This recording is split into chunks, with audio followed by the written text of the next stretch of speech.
Hello, I'm Joan.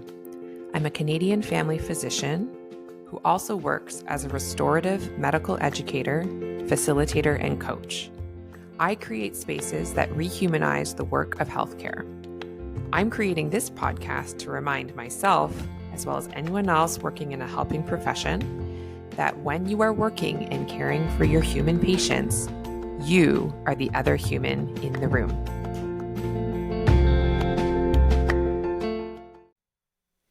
Hello there, healthcare humans. Thank you so much for coming back for another episode of The Other Human in the Room.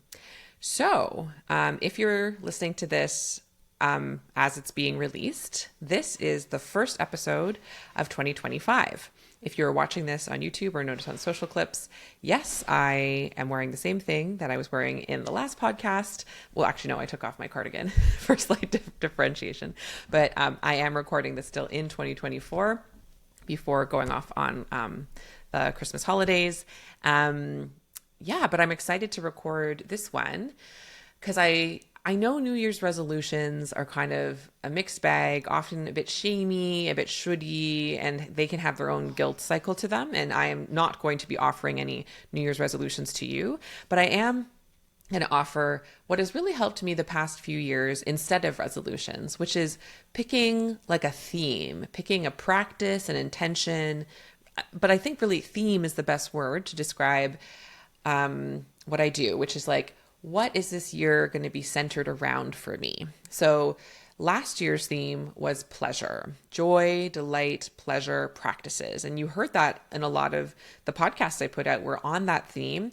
You heard me also embody those in the world and then report back, whether it was joining a choir and having amazing, pleasurable, joyful, delightful experiences there, whether it was getting deeply obsessed with Taylor Swift and learning musical instruments in order to understand her lyrics and going to see her on Eras Tour. So like that was some of the, I guess you could say superficial ways, but there was deeper work that happened behind the scenes and even in that I told you about in the podcast that were all around that theme of pleasure.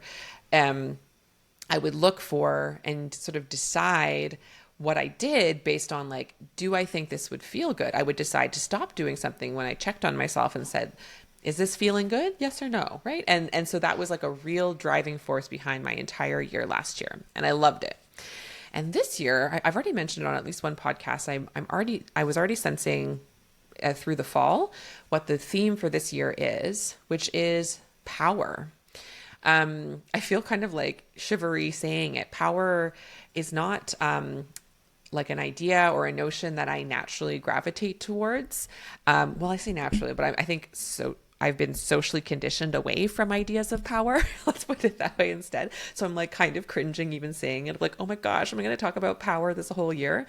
Probably not, actually. Just like I didn't talk only about pleasure all year last year, but I'm hoping to have it be one of the common themes in how I decide what to talk about on the podcast. And more importantly than what I talk about on the podcast, like how I'm deciding how to live my life. I want to be really leaning into the different notions of power that I've already learned about and continuing to learn more about what power means to me and what it means to really embody notions of power in my life. So these are just my initial thoughts. I thought it would be helpful to gather up, honestly, it was helpful for myself to gather up sort of some core things that I've already learned for myself about power and how I already think about power at the beginning of this year. And then I'll be curious if it makes sense at the end of this year to reflect on additional themes I've learned, failed experiments in power and successful experiments. Like I'll let you know how it goes as always. But yeah, it's good to start from what I've already learned and gained through learning.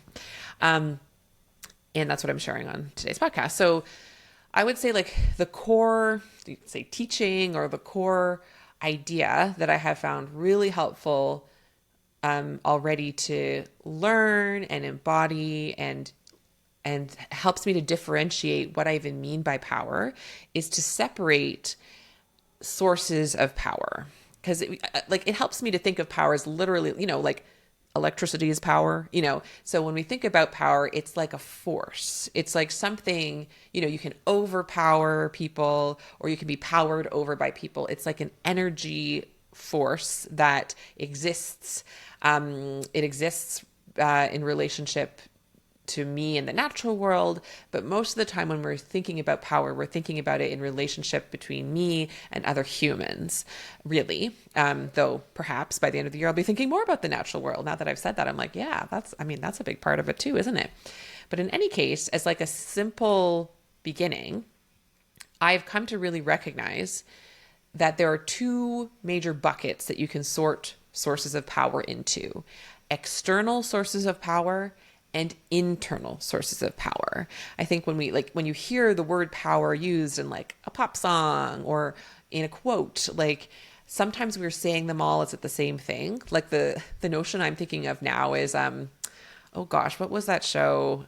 And then there's all the controversy. It was Kevin Spacey was the star of it, and then bad things came out about him. But he would always be like, power. He was like a political guy. It's not going to come to me. Doesn't matter. Because anyway, nope, it's not coming to me. That Kevin Spacey political show, he was always going on about power. And like when you think of notions of power, you often think of those like things that like media will portray. And it's about like powerful people or CEOs and presidents, like that kind of stuff. And those are sources of power, because then the other way you can go is like, then you're like, those don't matter at all. And it's all about your inner power and sort of like spiritual gurus and like that sort of thing. And I'm sort of saying, yes, all of that is true. And it is very useful to recognize all these different sources of power. Like one of the ways I think of it is how the same way that I talk to my kids about food, which like we try not to use language of like healthy, unhealthy food, because the dose makes the poison. We talked about that recently on the podcast, right? So instead we talk about different kinds of energy. So like candy has a certain kind of energy, and energy is power, right? So it's going to power your body in a certain way, versus a carrot has a different kind of energy in it. It will power your body in a different way, versus chicken, or if you are vegetarian, tofu, or like something with protein in it, fat. Those are different kinds of power. They're different sources of power. They're different sources of energy that fuel your body in different ways, that your body can process in different ways, that give you certain amounts of energy that can be used in different ways. And so in that same way, when we talk about, you could say, the type of power we hold with or in relationship to other people, it is useful to differentiate external sources of power and internal sources of power. So starting with external, because those are the ones I do think people more talk about, especially in shows like that political Kevin Spacey show, which it's still not coming to me. Should I just look it up? Otherwise, I feel like people are going to be like, oh, it was this. Okay, I'm going to just quickly look it up. Politics. What? Oh, why is it House of Cards? No, that was never going to come to me. Anyway, I don't even necessarily recommend you watch it. It wasn't that good in the end, even without the Kevin Spacey controversy. Anyway, but shows like House of Cards, it's like power. It's all about who's I don't know, the most forceful, the most violent against other people. Sometimes literally, like I'm pretty sure people got murdered in that show, or like just intellectually, and you're like overpowering them, and who like knows the best. I think we can pretend that those don't have any influence, but we know that that's not true. So it is useful to recognize that those are sources of power, and some people would purport that those are the only sources of power that matter. And so let's break down even how there's different kinds of power within that external source. So when I say external, I mean things that are not within your physical being, things that rely on someone else either having an opinion of you, or some institution granting you a role, or a resource that's outside of your literal body, right? So some of the ones I thought of, and this is not a complete list of external sources of power. I Googled different kinds of power, and there's 50 billion ways people break this down. So I just went with what made sense in my head. So the ones I'm going to talk about today that are external sources of power are social power, institutional power. This one I call just proximity to privilege power versus proximity to oppression power. And then economic power, like how much money you have. And there's definitely more. And also those are very interconnected, aren't they? But you can see how there's some differentiating features, right?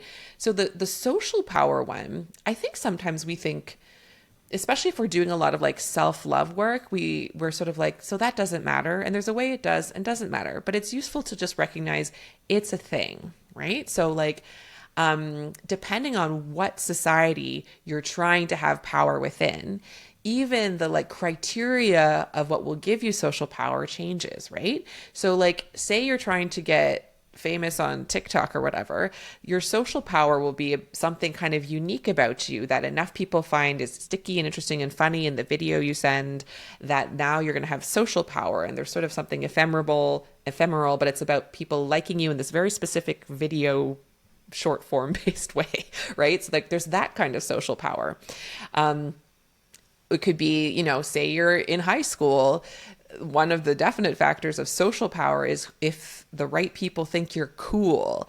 A lot of it can be tied to, whatever beauty standards or coolness standards that your particular society has. Like, in Mean Girls or whatever, it's like the pretty blonde ones get to be at the top of the social hierarchy pyramid, right? So there's that versus like in a completely different setting, like the social power, like who was the most socially powerful, which sort of just means that like the majority of people respect them the most, give them the most attention, defer to them the most, so say in like, in med school, is it the smartest one? Is it the one with the most connections, right? Like it kind of depends on the setting you're in.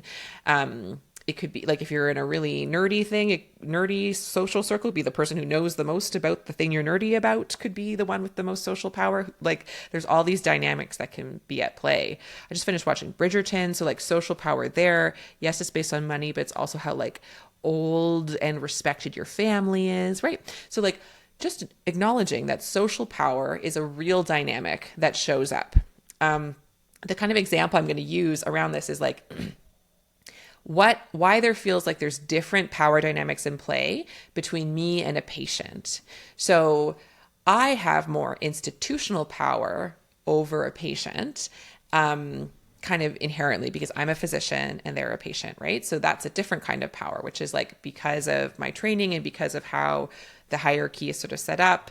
Maybe eventually we won't all think that way, but a lot of the way that we think of it now still is that paternalistic thing where it's like, listen, I'm the physician and I'm the one that holds the keys to several things that would facilitate your care. So I just do inherently hold that power, even if the way the patient is like trying to overpower me is by like pretending I don't have that or like trying to boss me around. Like I still am the one that holds that institutional power, right?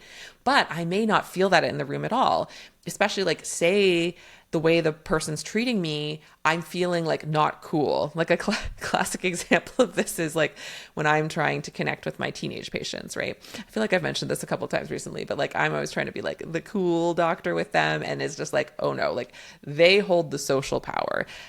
I'm not deciding who is embarrassing in the situation. The teen patient is.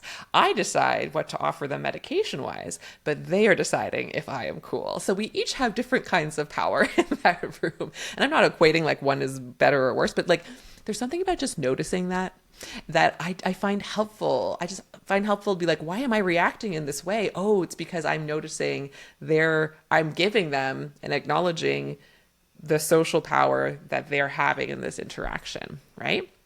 And then a whole other angle is one of us, what kind of identities are we holding in a society where different kinds of identities are prioritized and like sort of inherently in a way that's quite oppressive, given more power over others. So in a patriarchal society, men are given more power than women. In a heteronormative society, straight people are given more power than queer people, and queer people are oppressed, right? Like in all racially white supremacist society, those that are non-white are in sort of a weird hierarchical ways, depending on which corner of your society you're in, but like that those have different kinds of power dynamics as well. So like a female person of color clinician may very well still hold institutional power, but if there's a white male older patient, they may be feeling all sorts of weird power dynamics at play, and just naming that those are real. Yes, they're imagined and that they're just constructs in our brains, but we've repeated them to each other enough that we feel those play out. We feel the potency of whose opinion is listened to in the committee, whose opinion is listened to. You hear stories of like the physician comes in and they're like a younger woman of color, and then the larger white male nurse comes in, and then the patient's deferring to them, right? Like, so you see how, yes, institutional power absolutely plays a role, but there's also other kinds of external power that are happening in any given interaction. Right. And then the last one I wanted to talk about was that economic power. So that very much like money is the resource of our land. It's not the only resource, but it's a very, very potent one. And so those with more financial resources have a different kind of power. But you can see where someone maybe doesn't have the coolness social power, but they have the economic power, and how those things can interact with one another, right? So I'm not naming these, it would be cool if some of these sources of power certainly were better distributed across people, in my opinion. Not everyone will feel that way, of course. It'd be cool if some of these sources of hierarchy didn't exist at all, like racism, etc., in my opinion. And because it's my podcast, I'll have to say it, right? And I think just like recognizing that these are here and they are real and they are external to us. All of those things are super helpful, especially actually that last piece of the sentence. So we're not pretending they don't exist, where we're just like, I'm fine and everyone is treated the same and I'm just going to bop around this world and everything's okay. We can do that, but we will probably often be surprised, like, gosh, why did that person treat me this way? Why did that person treat me that way? Like, we'll have missed on some of the opportunities to understand the power dynamics at play. And especially if we are holding power socially, institutionally, like economically, and we're not really acknowledging that we have it, we can accidentally, unconsciously misuse or abuse that power, right? And I'm not saying this so that now we have to feel all shame and guilty about it, but unless it's the pro-social kind of guilt of like, oops, I'm outside of the alignment of my values and I want to be brought back in. That's fine, right? But this is not about shame. This is about recognizing when the power dynamic exists, recognizing and considering that as a factor in how I have a conversation with my learner, who I have inherent power over because I'm the teacher and they're the learner. My evaluation determines if they succeed or not, right? So like, just even sometimes just naming those things with a patient, naming like, listen, I know I'm the physician, I'm the one that ultimately decides, and I want to share this power with you in these ways. Let's make this decision together, and this is where I'm going to say yes or no. Like, so we're not trying to give it all away, because it's not necessarily even ours to give away, but sometimes by naming it, either at least in our own heads or explicitly out loud, that can help to even just make the reality of what we're talking about more real for everyone and not pretending it's not there. And it can make it more of a shared power, collaborative conversation, whether it's with a patient or a learner or a colleague or whoever, right? And if you're listening to this, I think sometimes we can get really stuck in the places where we feel powerless and we feel like we have no power. And that's really dangerous. First of all, because people who feel like they have no power and are like backed into a corner, those people do the most dangerous of things because they feel like they have to get out of it, right? So it's always useful to recognize even what external sources of power you are still connected to, just as a reality check. And if you really feel like you don't have any sources of power, just sort of check on what you're most defensive of, what you're most protective of, because those could be places of power that you actually have access to that you're not like granting yourself access to, like a great way to know that I have institutional and economic and social power is to look at the inhuman stories that are strongest for me and really understand that they're all in some ways linked to, yes, the power of belonging, but also to loss of those sources of power. So like, why are so many of us so obsessed with getting sued in particular? Usually when we think through the nightmare scenarios that our brain plays for us, we're not fearful of being served documents and having our day inconvenienced and then talking to a lawyer. Like those don't feel super fun, but that's not what's keeping us up at night. No, we're picturing us and our families on the street. So we're picturing the complete loss of our economic power and what that does to people in the society, because it's a problem, right? So we're picturing that.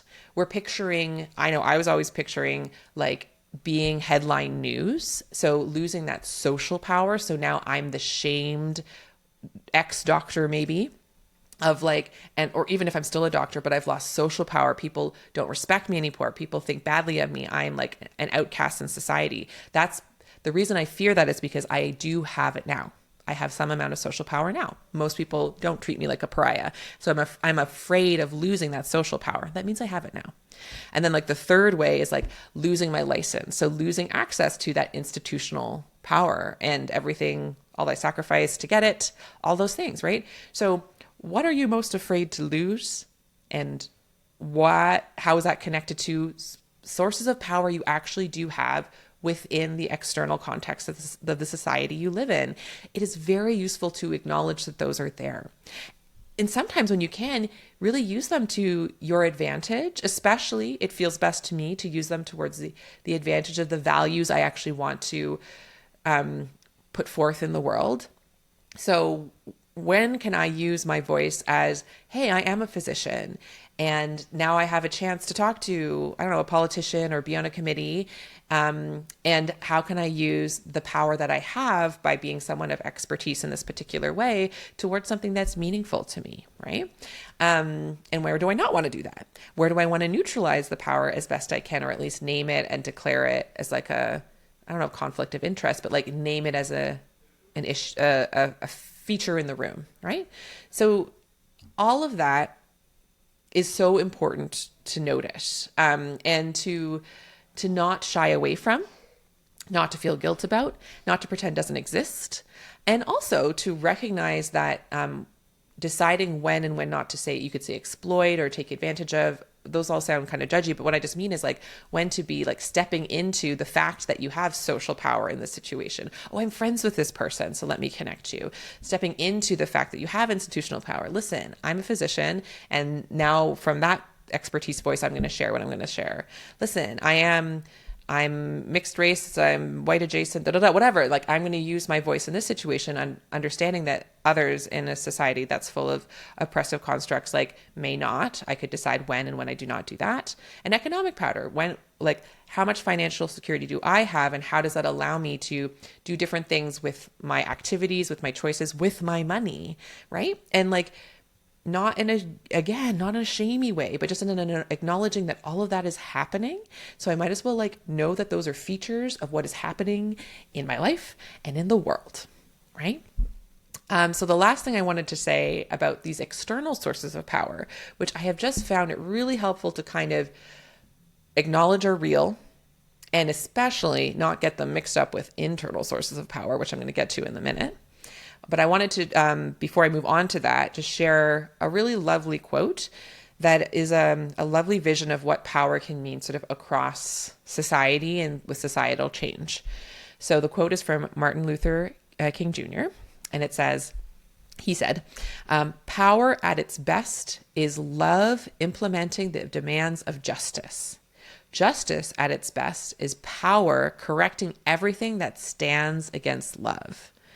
I just think that's beautiful. I really think of the notion, like, I talk about these inhuman stories. I talk about how we can embody our humanity more completely. To me, that is correcting what stands against love.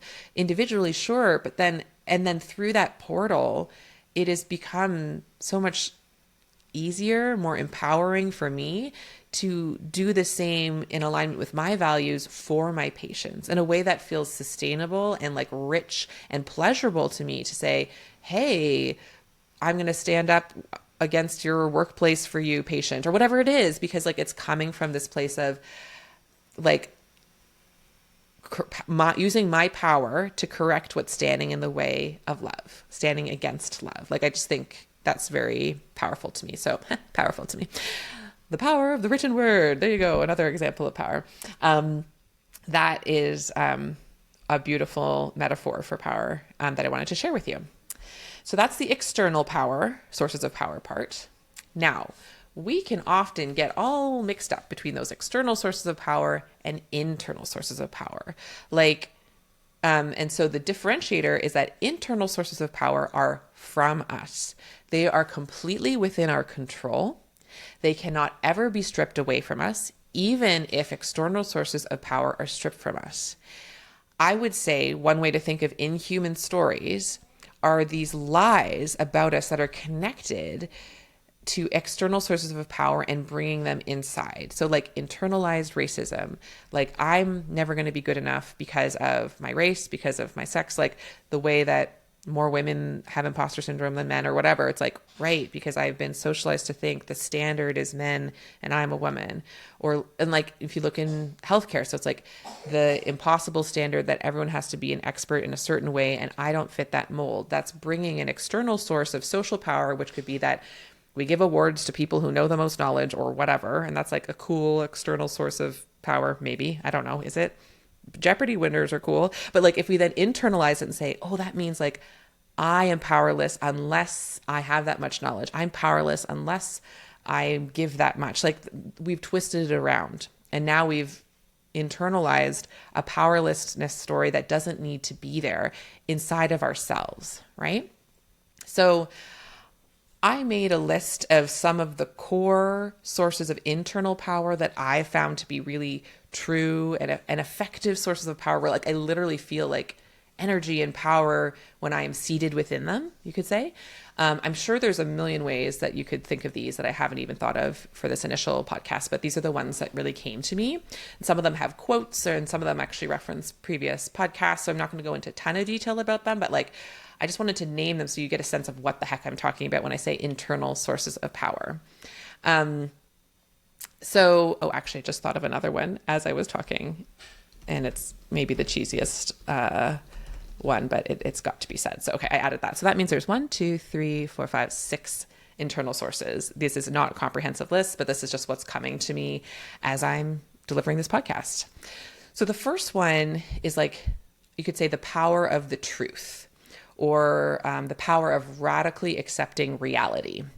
So if you remember, I recently did a podcast that was about like, are you fighting reality, right? And there's something incredibly powerful about the practice of accepting what is, accepting reality, even learning to love what is completely as it is. Not in a way where you're like, yeah, I want everything to stay the way it is forever, but just saying, yes, this is what's happening. Yes, this is reality. Yes, this is real.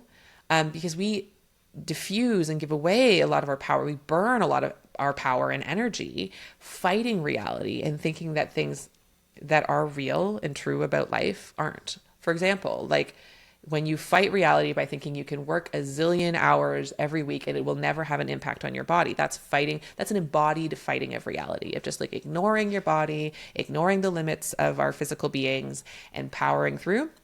Some people would view that. You probably are doing it to attain external sources of power, by the way. And that will only take you so far, because an internal source of power, which is your body, who absolutely knows the truth of the universe, is at some point gonna remind you, right? I have found I don't mind so much if I am given less of that external source of power of praise or awards when I am sitting in the truth of my internal power, which is I know my capacity. I honor my capacity. I actually work under my capacity, as you've heard me say multiple times. When I'm in alignment with that, it is potent what is happening in my life, what I get to experience in my life, and how effective I am at enacting what I want to enact to the world. Like the whole creation of this podcast and everything I've been doing, so powerful. And because I am sitting with the reality of what I love and know to be true for myself, right? So the quote I wanted to offer, that's from one of my faves, Adrienne Marie Brown, that connects with this idea of like being aligned with the truth, radically accepting reality as it is. In this quote, she says, she's talking about like the universe, but I just think of the universe as like reality, right? Because to me, it means the same thing. So what she says is, when I fear the universe, I fear myself. When I love and am in awe of the universe, I love and am in awe of myself. Imagine then the power when I align with the universe. Something really potent happens when you stop fighting reality because of all these inhuman stories you're told, because you think you need those external sources of power in order to feel powerful for yourself. And instead you sit with the truth of your life and who you are and your humanity and what that means and how actually amazing and in love you can be with that and in awe you can be with that. Major power sources are released, including like literally feeling more energetic in your day, knowing when your energy is depleted and you need to rest. Like truly, it's a powerful feeling in your body, and you can enact powerful things in your life for yourself and for other people when you're sitting with this. That's what I really mean. That's like why power matters. It's like, it's what fuels you to do what you want to do with your life, including if you want to do nothing at all. So that's one source of power, is the power of the truth or radical acceptance of reality, or however you want to say that one. The second source of power, definitely equally as potent, is the power of choice. That is what really differentiates between external and internal sources of power, is like, no matter what those external sources of power say I have to do and how much they want to overpower me and take over my sense of worth and take over my sense of agency, at the end of the day, I always get to choose. I always can choose. I may make a calculated choice to, go against something I believe with in order to remain safe in a particularly precarious situation, in a particularly thorny social, institutional power situation. And that could be totally valid, but I'm still making that as a choice. So my favorite quote around this concept comes from Viktor Frankl, who wrote The Man's Search for Meaning. And he was in a concentration camp during like the Holocaust. So when he's talking about like talk about, all your external sources of power completely stripped from you. And this is what he said about what's still left, what power you still have, even when all external sources of power are stripped from you. Between stimulus and response, there is a space. In that space is our power to choose our response. In our response lies our growth and our freedom. I talk on this podcast a lot about our emotions and what we choose to do with those emotions and the relationship we have to our emotions, our nervous system response, like our trauma response, however you kind of think about that concept. Sometimes it can feel like you don't have a choice. You just have to fawn, or you just have to be angry. And maybe that's true. But there's always a point in which, your conscious mind comes back online, and then you get to choose what you do next. And it can feel super scary. It can feel like against all your conditioning. All the best rehumanizing embodiment experiments are against your conditioning. So they will always feel a little kind of way, feel intense in some way. And you get to choose. You get to choose how quickly or slowly you do them. You get to choose. If you ever do anything I suggest on this podcast or any other podcast, you get to choose. There's power in knowing you have choice. Even if you're in a situation, you're like, I can tell I don't love this. And for now, I am choosing to continue with it because that's the energy I have, is to continue. I do not want to commit more energy to changing. That is powerful. That is taking ownership of your life. And that is the most powerful thing, honestly. So the power of choice. It gives you back your sense of yourself, your sense of autonomy over your life, which you do have. Not erasing, of course, all those external sources of power, which absolutely influence your experience. And within them, you do have choices. You always have choices. And that is a powerful thing. The third source of power is the power of rest. A quote that I love by Richard Strozzi Heckler that I actually have heard from Adrienne Me Brown and I think Prentice Hemphill as well. The quote is, "A relaxed body is the most powerful body we have." So rest being not only like how much sleep you get, or if you're napping in the day, which are also fabulous, but simply like, are you resting into yourself? Of course, we're going to have times of activation and moving and stress and intensity, and knowing that there's powerful source of power. There is a potent source of power, which is when we are rested, when we are relaxed. Hustle culture would lie and say, no, no, you got to keep moving forever. And that's when you're your most powerful, is if you're like in constant motion. Our bodies would tell us otherwise. Incredible creativity, incredible ingenuity, incredible resources are available to us when we are in a rested state. That is when we rest and digest. That's where we metabolize not only our meals, but also like our ideas and experiences of the day. Now, it's not easy to rest when we have deeply been socially conditioned against it. That's why I have a whole course that's called Homecoming. It's a self-paced course that's all about rest, where I kind of break down some ways you can start practicing rest for yourself. And I'll say practicing rest has been a really potent source of power for myself all the time, definitely this year. Recently, in the past few months, I've started semi-regularly lying down for like a 10 to 30 minute nap. Sometimes I actually sleep, but sometimes I just rest. I like set a timer. I lie down on a patient table, examining table, close the door. The energy I get back at the second half of that day is game changing. At some point, I'm going to need to like actually get a little bed or something, because they're not the most comfortable, but they're good for now. It's enough. I'm able to access the power of rest by doing that. And it's delicious. It feels good, but also like I literally have more energy, and my brain's back on in a way that it isn't when I don't do that. So just as a simple practice, right? And then the last way that rest is powerful is even how it disrupts social external sources of power. So when we stop and rest, we're saying, I am worthy even for more than what I produce. That is countercultural. That is not the dominant social norm of what would give you power. Like someone who rests is lazy. That's someone with lower social power than someone who is very productive, and for a lot of us. And it's also deconditioning that from within ourselves to say, you know what, maybe that is someone's opinion and will mean I have less social power, and I don't care because I'm going to rest anyway. So something really interesting happens. Actually, that's true for each of the things I've already said and the things I'm about to say, is as we root deeper into these internal sources of power, we often are disrupting external ideas that are connected to the external sources of power. So it can feel risky. It means you can do it at your pace, but my belief and what I witnessed to be true is it also shifts that sense of social power as more of us do it, right?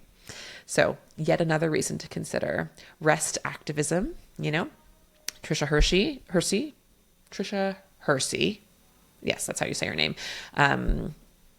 Rest is Resistance is her book, and she has the NAP ministry. It's all about like disrupting the dominant hustle productivity culture as a real powerful like activism practice, right? So even disrupting oppressive forces of social power out in the greater world, they come from these internal sources of power within ourselves. And how cool is that? Okay, so that was the third one. The fourth one is very connected, which is the power of pleasure. So please see both of my episodes that are about pleasure activism. Also, please see the book Pleasure Activism by Adrienne Marie Brown, which is what I like talk about in those podcasts. And so I won't say everything I could say about it, but just to say, like, when you feel good, when you feel well in your body, and when you're experiencing the sensations of pleasure, those are powerful.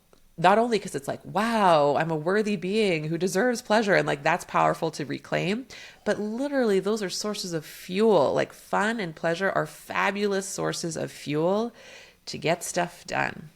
When I feel like I have been more effective at like the kinds of little bits of change work I've done locally and even externally to me, when I've done them from a place of what feels good, I have seen the difference in a committee that gets together around whatever thing, where no one's feeling good, there is no trust, all the external sources of power in the room messing everything up, versus when a group of people get together centered around pleasure and something they enjoy and wanting to do it for each other and not wanting to have whatever arises get in the way of the fact that they love what they're doing.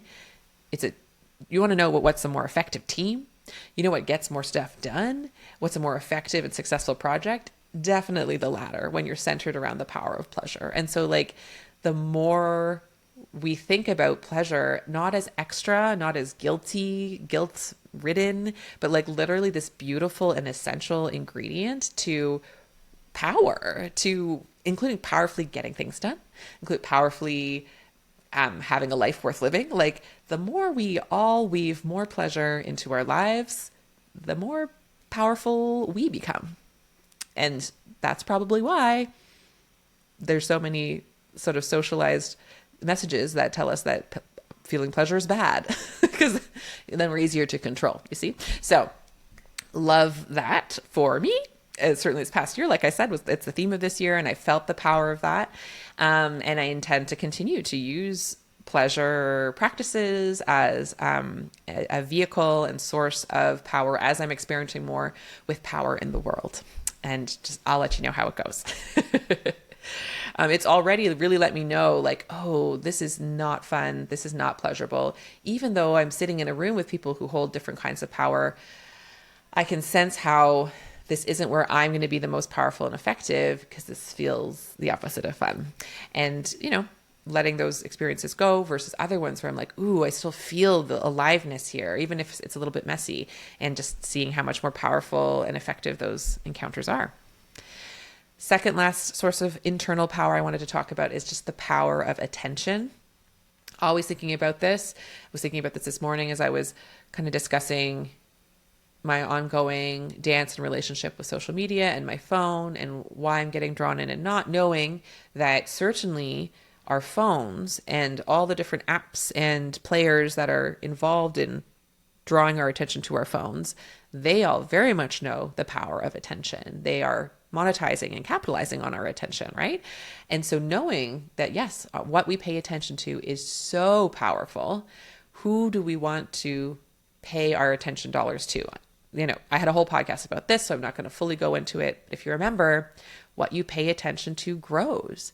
So if you want to powerfully shift your experience of your life, notice what you're paying attention to. You're paying your attention dollars to. Shifting over time, because it takes practice, because there's good reason you're paying attention to whatever you're paying attention to. But like as you shift towards, for example, pleasure, rest, meaning, love, I don't know, humor, like whatever it is that you actually want to pay attention to, what do you want your life to feel like? Shift what you pay attention to and notice how much more of that ingredient your life gets, even if you haven't changed anything about your external circumstance. The power of your attention is real, and certain sources of your attention will give you power back. Like when you pay attention to your own body, when you pay attention to the relationships in your life and notice what are generative and not generative to you, big things can shift. And noticing those and paying those the most attention really reaps some amazing rewards. And the last one, which is the one that I just like wrote down really quick, because how could I not say the power of love, right? I was like, I almost left that off the list. An internal source of power is the power of love. Love for myself and love for others. Genuine love, not like guilt-induced moralistic love, but like deep. And it starts with self-love. I've said it a million times, but I'll say it again in case it's the first time you're listening to me. It starts with having deep, intimate, specific affection, and not having it, but practicing accessing what is already there underneath. Well, your body already has deep, deep affection for every part of you. So connecting with your body and their affection for you, every little quirk, everything you've been socialized to hate about yourself, as slowly as you can handle it, one by one, reclaiming the love that you naturally have for every part of yourself. And through that, a portal to having so much love and affection for every weird, frustrating, irritating quirk and these other humans that we live with. That is powerful. That the power that we have when we are connected to ourselves and others, like that is the most potent. That is then social power, by the way. That is like, that gives us access to all these other kinds of power, even external to ourselves, in ways that are not completely within our control. But it's amazing what happens when you start with what is within your control, which is learning to deeply love who you are, what you are, why you are, how you are. And through that, loving other people, powerful. I don't have a quote for that because I literally just wrote it. And maybe it's self-evident, but not at all easy to do because we are deeply socialized to hate ourselves and other people. I mean, that's what the whole oppressive hierarchy power thingy is based on, is who are you socialized to hate? You're probably socialized to fear them, but fear and hate interrelated, right? So there you go. That's my list and my ruminations on power so far. Just the beginning of this journey of sort of intentionally centering power and what it means for me. So I will let you know how it goes for the rest of the year. In the meantime, here are 3 reflection questions I have for you that I'm going to be asking myself a lot as well. So when and where do you feel powerful in your life? Where do you feel most powerful in your body? What activities make you feel the most powerful, and how often do you practice them? That one, movement for me, especially when like my heart's really racing, you just sense the potency of holy moly, my body is alive and powerful. It's an amazing thing. And the pleasure practices, the rest practices, all the rest in different ways. So those are my questions and reflections to you. Now, also, the last question is, what do you want to make your theme for this year? Your theme doesn't have to be power. It would be weird if all of our themes were the same, I think. So like, what's on your agenda for the year? What do you want to center and practice embodying in a million different ways, in the decisions you make, in the activities you do, and like how you spend your time, where you focus your attention? What is it that you want to focus on this year? And I recommend choosing one. And it's just for a year. And I mean, if you want, it can be just for a month, but like there's something really interesting that happens when you choose a theme. And for me, it sort of like comes from within me. Like this one like came from my gut. I don't know how to explain that other than that's what happened. So what seems like it's a common thing that keeps hitting you in the face, that keeps grumbling in your gut, that you're saying, oh, okay, I think for me, I'm being really drawn to beauty. I'm being drawn to pleasure. I'm being drawn to, I don't know, what are you being drawn to? And what happens if you actively choose and focus your attention on it? Like, what could happen for you this year? What could you be reporting back to me at the end of the year? How cool could that be? So happy New Year, everyone. If you're listening to it in real time and you use, the January, December Western calendar. And if you don't, I'd say happy day to you then. And otherwise, sending love to you all, and I'll talk to you next week.